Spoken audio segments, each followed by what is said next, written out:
ভাই কি করতেছো? এই মুরগি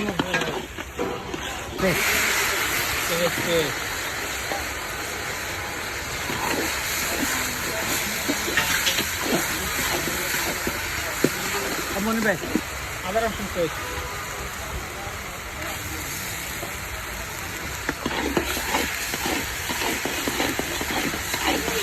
tomato paste tomato paste,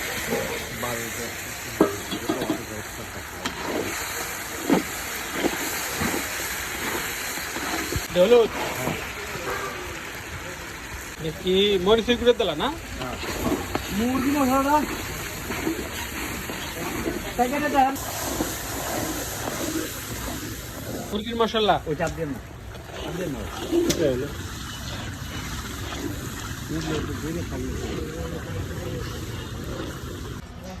piece পাইবেন। আমি প্রথমে তেল দিছি, এরপরে পেঁয়াজ দিছি, তারপরে মুরগির মশলা দিছি, আদা রসুন দিছি, তারপরে হলুদ দিছি, মরিচ দিছি, এরপরে মটরশুঁটি দিছি, তারপরে কষাইতাছি মুরগি আগে বাইজা লইছি, তারপরে কষাইতাছি, হ্যাঁ কষাইয়া তারপরে ঝোল দিম।